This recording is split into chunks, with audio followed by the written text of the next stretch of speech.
Hello everyone, welcome back to my channel, and today we're going to be starting a final book reading vlog. So it's not actually a final book, this is me refilming the opening, because originally this was going to be a final book. One of my goals was obviously to get my series cut down. Wanted between 10 and 15, I believe was the number. I'm not doing too bad on that actually, but basically things kind of went awry, and so it's not really a final book, because one book that I read was just like the latest in the series. There's still one more book to come out, but it's not out yet, so it's just a catch up / finish. So maybe not as exciting, but oh well. So the 3 books that I will be reading in this is The Queen of Sorrow, which is the 3rd book in the Queens of Rentia series by Sarah Beth Durst. I gave the first and second ones 3 stars, and so the final book, as I said, is Queen of Sorrow, and that will wrap that up. And then the second book that will be included in this vlog and where things went awry, I was going to be reading Mirrored Heavens by Rebecca Roanhorse, but for some reason, despite the fact 1 and 2 are available on Ever and book 3 isn't. It's not available on my library yet either. I swear that it was available for like a week and now it's just disappeared. So that's what happened there. So unfortunately, when will I read that? Who knows? And then, so instead, I actually ended up reading Nona the Ninth by Tamsin Muir, and that is the 3rd book in the Gideon the Ninth series, the Loch Tomb series. So it goes Gideon the Ninth, Harold the Ninth, Nona the Ninth, and who knows when the final book is coming out. I feel like every year it says, it's this year it's coming out, and then it never does. So it could be that Electra the Ninth is coming out next year, hopefully, but we'll see. But at least I will get caught up on it. And then the final book that I will be reading will be Lightbringer by Claire Legrand. This is the 3rd and final book in the Imperium trilogy, which starts with Furyborn. The sequel is Kingsbane, and this is one of like the longest ongoing series. The only one that I think that beats it is The Realm of the Elderlings. So yes, so it'll be good to have this done. This is like one of the last YAs, I think, maybe the last YA on my shelves that I have not read yet. So also will be good to get that done. So I guess let's just jump right into it. So I'm 50% of the way through Queen of Sorrow.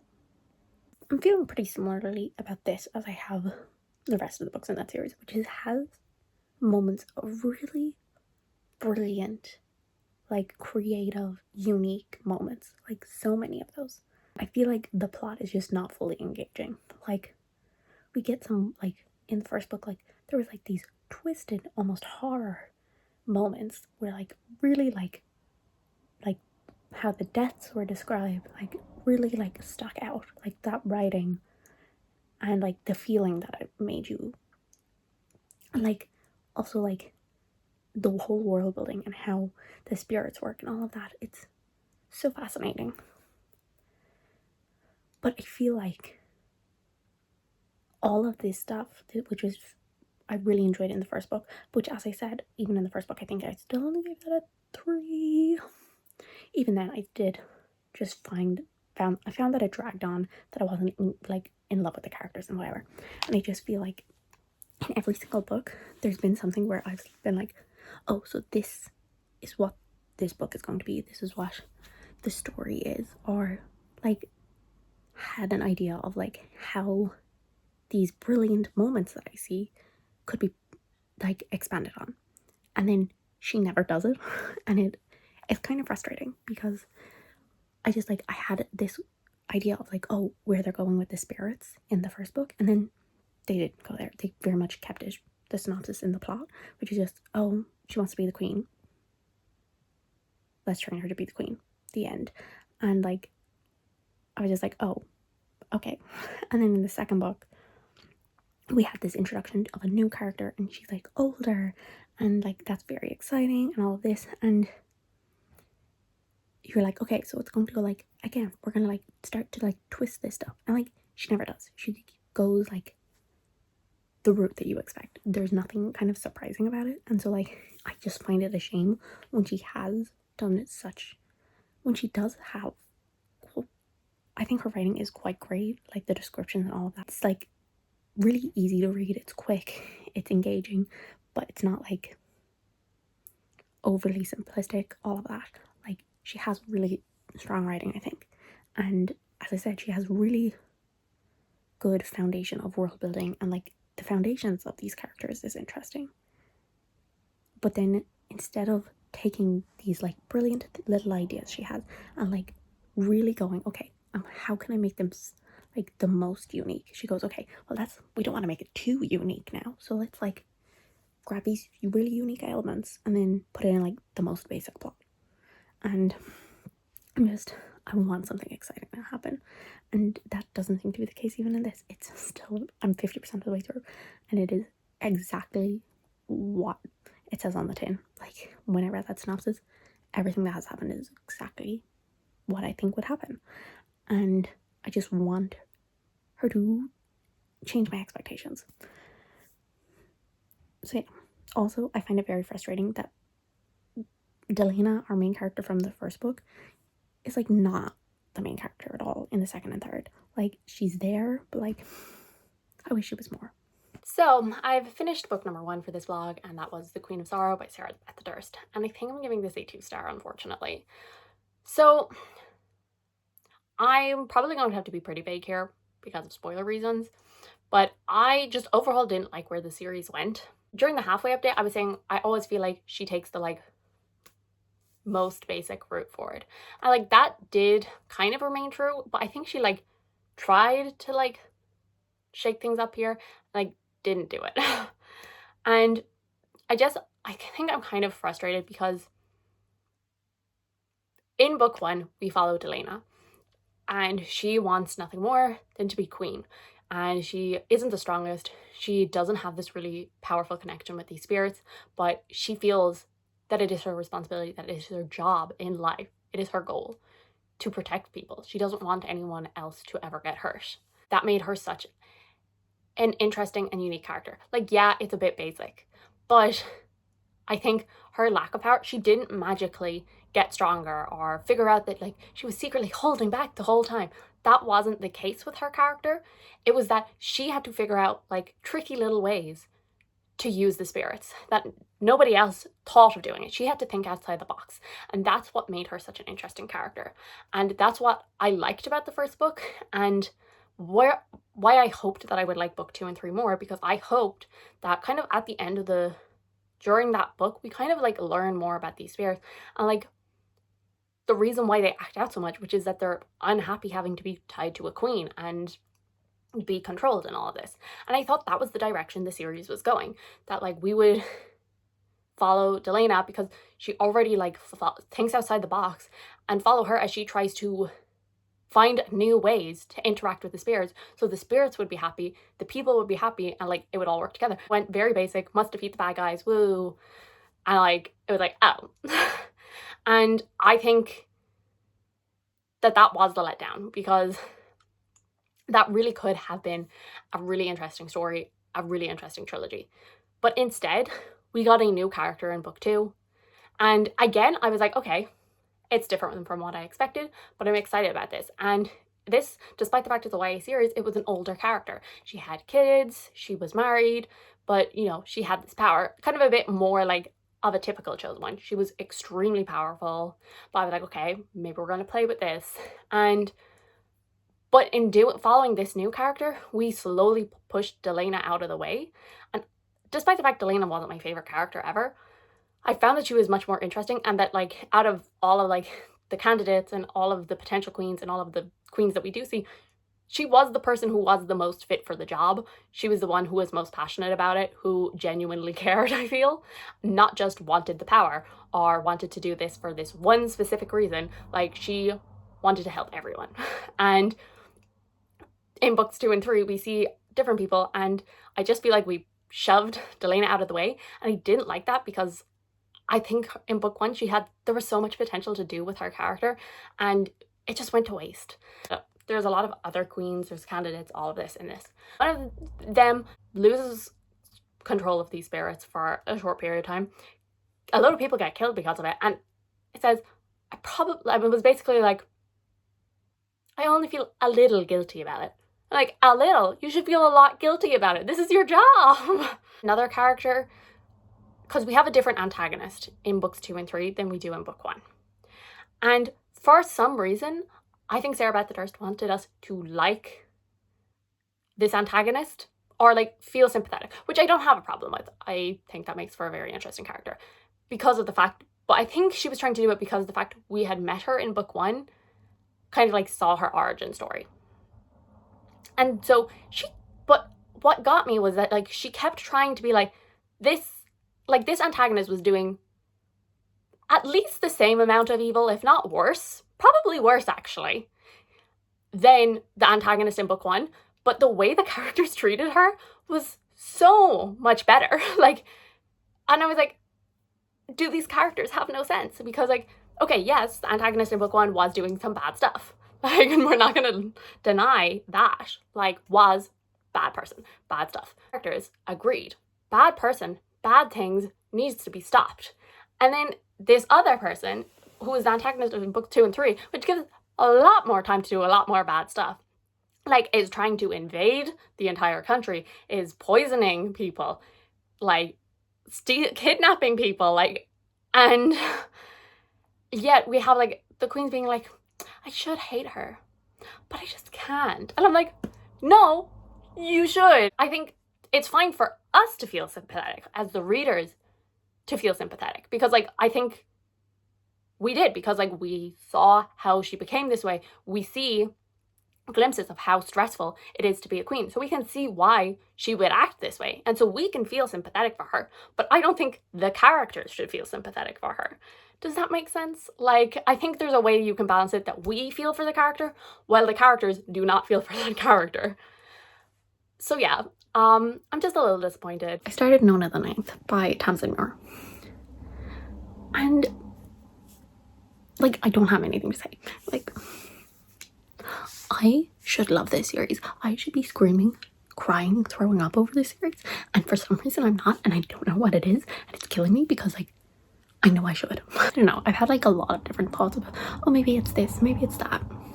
I do think the first book was my favorite. I didn't like the second one as much. There are a lot of people say that, really confusing, whatever. I don't think Gideon is. I can see that with Harrow. Yeah, no, I can get it with Harrow because it's second person, all of that. The tone of the books, like it changes so much. Like even just like the tone, the vibe, just like what you're learning about, like completely changes. One, as I said, it's like Gideon is a very like sarcastic, kind of dry humor, like a little immature at times, and then it's like I would say fairly fantasy heavy. Harrow is like very much, it's kind of like darker in tone, a bit more like mysterious and like strange, I guess. And then in this one, again, we kind of go back to a bit more humorous. It's not exactly the same, like it's lighter tone. Like even though like the first one was humorous, it wasn't like necessarily, like it wasn't necessarily dark humor, but it wasn't like light and fun. Whereas in this one, like I feel like it is a lot more light feeling than the first book was. Like I feel like the entire vibe of it is a lot lighter, and it feels a lot more sci-fi. We're getting a lot of like answers as to what has happened, and like it is very much bringing kind of like, I always knew because people were always said that it was like, have always said that it's fantasy sci-fi, but I would say like if you read the first book, like yeah, there's a bit of sci-fi because like space and stuff, but it does read fairly fantasy book-esque. Whereas in this one, like it is reading, like as the series goes on, I guess it's getting more and more sci-fi, which is interesting, and I'm intrigued to know where the answers continue to go. But yeah, we're really getting like some backstory as to how it happened. So much that, so many like elements that I love in books. So yeah, I don't know. This was a rant, all to say nothing, basically. Hello. I've taken a tiny bit of a break from this vlog, accidentally. Like I didn't mean it, but it happened. And I did start filming the clip of me talking about Nona the Ninth, and then I was just incoherent rambling, so I stopped. I was like, I'll just think about it a little more.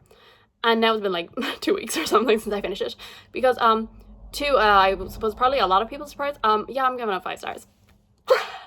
I don't even know what to say about it, because like, and here's where the incoherent, because I'm probably gonna start incoherent rambling again. I struggled whether or not to give it a 5 stars or not. I gave Gideon the Ninth 4 stars. I gave Harrow 3. I'm giving this a 5. But I would say I preferred Gideon the Ninth over this. And so like it doesn't make sense for me to give this a 5-star if the first book was 4-star. Though I did have a couple of issues with Gideon the Ninth, which is why I brought it down to a 4-star. But like I really love that book, but as I said, like it was just kind of like there was like little things like it was a bit repetitive here and all of that just like stopped me from giving it the 5. But also last year when I read that, when I tell you my reading was on fire, like oh my god, when I think about the books I was reading last year, like oh my god, so good. Like when I think about my 5 stars, like top tier 5 stars. Kaigan, Court of Gods by Jen Lyons, and oh my god, Screaming, Crying, Throwing Up, Labyrinth's Heart, Witch King, all of those that like made their way into my soul, you know? And then when I think about my 4 stars that I had last year, also still incredible, like Dress of the MLC, Middle Game, Gideon the Ninth, Winter's Orbit, Ocean's Echo, like Fragile Threads of Power, just like so good. The entire Temeraire series, Regency Era Fairy Tales, like so good, so incredibly good. So like, whereas my 4 stars this year, they're like, yeah, I like them. Like my reading just has not been the same. Like last year, I don't think I'm ever gonna have a year as good as I had it last year. Like my 4 stars were excellent. My 5 stars, legendary, you know? Whereas this year, my 5 stars are excellent. So, you know, so like, that's why, because like I thought Gideon the Ninth was excellent, but it was a 4-star last year. Whereas this year, I think it's excellent, but it's a 5-star because all my 5 stars this year are only excellent instead of legendary, which is sad. But the feeling, the 5-star feeling this year is if I like keep wanting to stop it because I don't want it to end, but also like I have to read more. Like that is the 5-star feeling this year. And I got that reading this. Like I kept stopping it because I was like, no, I don't want to. I was like, because I wanted to keep reading, but also I wanted to keep reading, so I had to then press play again. So that was the feeling that I had while reading it, and that is why it's getting a 5-star. Did just enjoy the general vibe of this more. We've got some characters that we've kind of like seen before, but like maybe didn't get as in depth, really getting to know them, getting to feel for them, and just like all of that stuff, like it really added up. New characters, like a lot of like little reveals. I mean, there's reveals in every single book, and just like really setting up for an excellent finale. I'm a little afraid of the final book though, because like the epilogue of this was written in a very specific way, and I'm like, oh no, if the entire final book is written like that, I'm going to want to kill someone. Like that was kind of something I think ranting about during the halfway update, is like I understand why she's doing it, like changing the vibe so differently between the books, but like also like I'm not sure how I feel about it, because like I mean, I liked the vibe of book 1 and book 3, which I would say are far more similar than like book 2, whereas I think like book 2 and book 4 might be more similar, and so I'm very afraid that I'm not going to like book 4 just because book 2, the tone of it just didn't work for me as well. I don't actually mind second person. I know a lot of people really hate it. I don't actually, it doesn't bother me that much, but I don't know, just like I guess I like the lighter kind of tone. I mean, like, it's still not, like, light. I just had a really good time. I enjoyed the plot. I enjoyed Nona as a character. She was very interesting. And I just enjoyed, like, the little reveals kind of, like, about the scope of the story and, like, the history of the world and how, like, everything has led up to where we're at now. We definitely, like, got a lot of world building in this, which I appreciated. And as I said, I think it's really interesting to see how this books kind of go to, like, if you ask me, like, the first book be like, oh, like, people describe it as, like, fantasy sci-fi, but what would you, like, if you had to choose one, what would you say? I'd be like, it's fantasy. Whereas in this one, I would be like, it's sci-fi. Obviously, I think it is still both. It is, like, fantasy sci-fi, because, like, there's still some stuff that's, like, unexplained. How did this happen? That are kind of, like, fantastical in nature. But, like, it is definitely heavily sci-fi as well. And I think it's really interesting how that all balances and all of that. So I'm really enjoying this series overall, but I am a little, afraid of the final book. I have also started Lightbringer. I'm like 100 pages in, 110 pages in. So I'm not gonna probably talk to you just yet, I don't think, because it's 600 pages long. I guess I'll just say, every single time I start this, I go, oh, yeah, like I've grown out of YA. I just don't really care that much. And then I just get, I like, especially Rielle's point of view, frustrates me so much, because I'm like, you are an idiot. And then I like just can't stop. I can't stop reading. Can't stop reading it. I'm almost 50% of the way through, so like I'll give you an update in probably like half an hour or something. But I feel like this book is gaslighting me. They keep like making out what you said to her was so terrible, and no wonder she left, and you know, it's your fault almost that like she ran away with the evil guy. And I'm like, no. All she did was lie to him. She lied, and she lied, and she lied some more.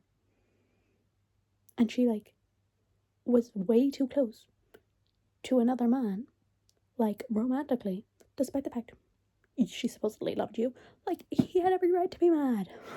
Like, and I feel like I'm being gaslit. Okay, so I was already briefly talking to you, but I've now hit 50% of the way into Lightbringer by Claire Legrand. And I'm gonna just preface this by saying I'm enjoying this. I'm pretty sure it's gonna be a 4-star like the rest of the series. And like, it's gonna sound bad when I say this, but every time I start one of these books, I don't think I'm going to like it. And then I end up just really absorbed in them. And like, there's things that really annoy me, and like, I get really frustrated by them, like really frustrated. And so like, I'm probably gonna be ranting, but I want you to know that I am actually really enjoying this. I was like, and I think a lot of people are pitched this as like a almost like like villain origin story, like descent into like madness kind of thing. And like, as I've said it multiple times, it's like a descent into idiocy, in my opinion.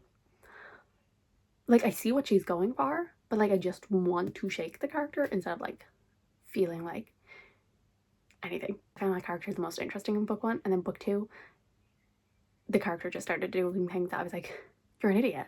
Why are you doing this? Why are you like keeping this to yourself, or lying to this person, or all of this stuff? And then in this book, when all of that has backfired, and I think the author is trying to like gaslight me into thinking, yes, this is an appropriate reaction. Her being this mad, her running to this person who like basically wants to destroy the world is perfectly appropriate. I'm like, no. Like, I'm sorry, but like, Claire Legrand, how can you make book 1 with 2 very interesting female main characters, and by book 3, I'm most interested in the male point of views? What have you done? What have you done? Like, one of them doesn't have that many points of view, so they're like really scattered, but it's like, again, we're seeing like how these like angels like get into people's minds and mess with them, and like, so like, just like the little glimpses of that, really enjoying. And I think we're supposed to also be getting this from the other character that I was talking about, trying to be vague. I think if you've read even like a small bit of it, you can figure out what I'm talking about. But like, I feel like that's also what we were supposed to be getting over like her overarching story through the book 3 books. But I just feel like the pacing wasn't quite perfect. Like, there was moments where I was like, okay, I can see where we're kind of going, but like, it didn't connect. We follow like a king in here, and like also his point of view, like kind of like so much like on his back, but like, and like expectations of people, and like he just kind of wants to curl in a ball and cry, and like valid, but like he's actually not able to do that. So just like that, like really interesting. And like, I think, as I said, we're also like, we're getting more of like the kind of manipulation stuff, and so like I'm and so like, I think that's very interesting. But I feel like I guess I should have felt it more throughout maybe like the second book to like really feel that this is like successful in what it's trying to do. That's, if that makes sense. But as I said, I'm like really invested in like the overall story, but this one character's point of view just really annoys me because just everything is so over the top. Finding it very hard to be sympathetic towards you when people are constantly trying to be nice to you, and you have such disproportionate reactions. Like, I'm sorry, like, I was sold that this was going to be like, you know, kind of like, you know, villain origin story, like badass kind of thing. And in if I'm being 100% honest, I find that her character is a bit pathetic. Like, that is sad to say. Like, I just like, oh, I'm so powerful and people are like scared of me and I just want to be loved. Oh no, they're mad that I hid and like had an emotional affair basically. Oh my god, they don't love me. I'm gonna go and like kill a bunch of people now. Like, I'm sorry, I just, like, basically, like, her whole thing is that, like, she's being manipulated and love bombed, which, like, obviously it's bad. Like, it's bad. It's happened slowly over years. He's gotten in her head, being like, I'm the only one that understands you and your power, and I love you, and I love you. And I'm just like, literally, she has constantly been proven by everyone else around her that they love her. And then, like, but they'll do, like, one thing, like, be mad at her, like, reasonably mad at her for something that she's done, and she's like, they don't love me, and but he does, and then run. And it's like, but then, like, this manipulator, bad guy, will also do something that, like, proves he doesn't love her, but, like, she doesn't have the same reaction where she's like, he doesn't love me, I'm gonna run back to them. So it's like, it's just inconsistent. It's kind of it. And, like, as I said, like, I get what she's going for, but, like, I feel like it didn't really get the slow enough burn. It just felt like he was kind of like a bit of an annoyance, and like she was kind of like, and then she was like in love with him, and then he was a bit of an annoyance again, and now, yeah, in here, so like it just doesn't like hit. Like, I think if the pacing of it was a little bit better, like I would totally understand it and understand her point of view and being like, you know, she feels like this monstrous creature. It's probably gonna be like another couple of days before I actually get back into this. I'll see you whenever I do end up finishing this book though. Okay, so it's actually been ages since I like finished reading for this vlog, but I never finished it off because I do that a lot, don't I? I'm real bad.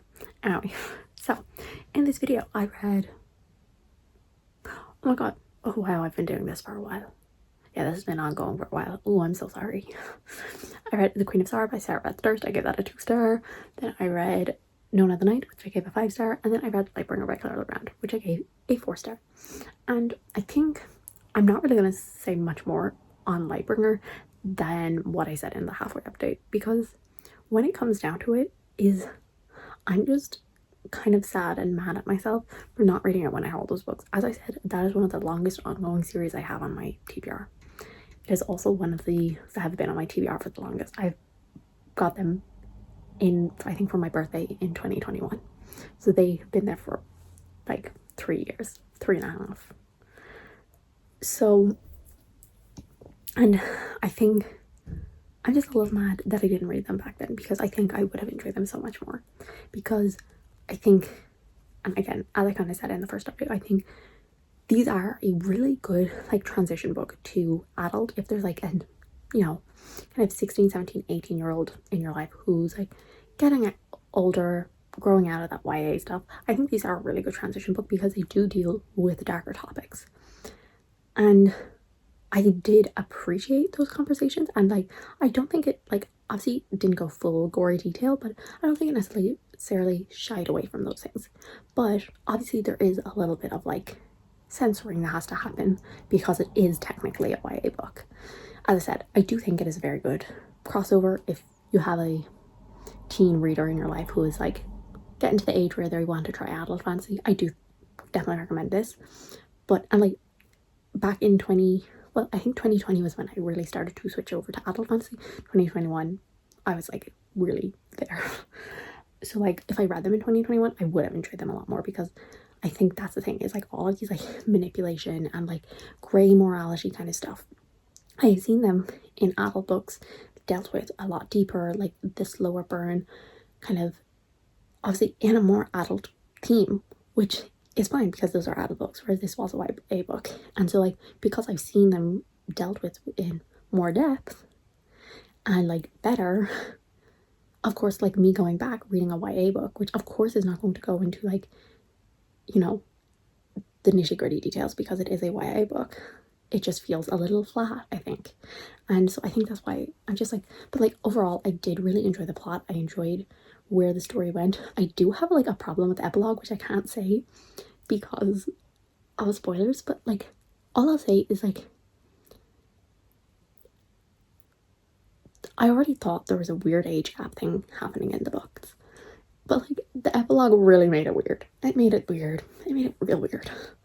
So yeah, but yeah, so that's like my other like really major problem. And then as I said, I don't think I would have been as nitpicky or have as many issues with how certain topics were dealt with if I actually read it, you know, 3.5 years ago when I bought the book. I'm a little sad about it, but like I did overall enjoy it. Obviously, I give it 4 stars, so it is good. It is a solid YA. It is a YA book that I would overall recommend. I think it's a really good one. Thank you guys so much for watching. I do hope you enjoyed it. If you did, subscribe, and I'll see you all in the next one.